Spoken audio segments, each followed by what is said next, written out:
si vous êtes déjà sorti avec une fille, vous êtes tombé amoureux d'elle, donc c'est devenu votre premier amour, et vous avez appris 2 semaines plus tard que c'était quelqu'un de votre famille?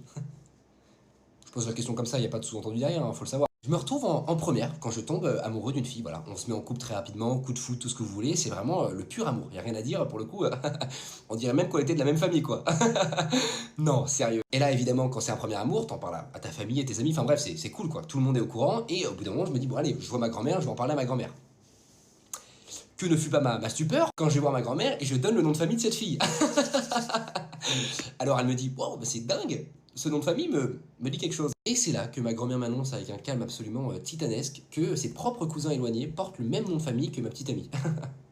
Bah alors là, je suis scotché, hein, pour pas vous mentir, il n'y a pas d'autre mot. Elle explique tranquillement qu'ils avaient un nom de famille composé. Donc par exemple, le nom de famille de ma petite amie de l'époque, c'était Clafoutis. Et imaginons que le nom de famille de jeune fille de ma grand-mère, c'était de la Clairière. Bah il y a des gens dans la famille, donc les cousins de ma grand-mère, qui s'appelaient par exemple Jason Clafoutis de la Clairière, ou par exemple Titouan Clafoutis de la Clairière. Clafoutis, le nom de famille de mon ex, de la Clairière, le nom de famille de jeune fille de ma grand-mère, de ma famille, à moi. Donc tout naturellement dans un stress absolument abondant, je me dis, bah je vais colle les cousins, parce que c'est...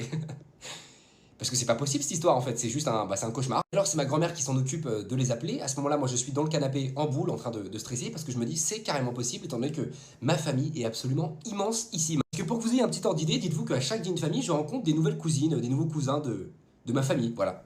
Chaque dîner de famille, hein, c'est-à-dire que c'est abondant. Bref, à ce moment-là, ma grand-mère termine l'appel et elle me dit bah écoute, vous avez bien un ancêtre en commun sur globalement 5 générations. Voilà, voilà. Bon, la nouvelle est pas joyeuse, on va pas se le cacher. Le lendemain, je suis allé voir ma petite amie et je suis allé lui annoncer la nouvelle. Évidemment, pas de sourire sur son visage, non, non plutôt des pleurs drastiques. Et on est resté ensemble 7 mois, voilà. Avec un déni, je vous le cache pas, totipotent, mais on est quand même resté ensemble. Et ce qui a joué globalement en ma faveur quand ça s'est terminé, je me suis dit, bon, relativise Alexandre, de toute façon, si t'avais eu des enfants avec elle, ils auraient eu un petit retard, voilà. Ils auraient pas été que dyslexiques, si vous voyez ce que je veux dire.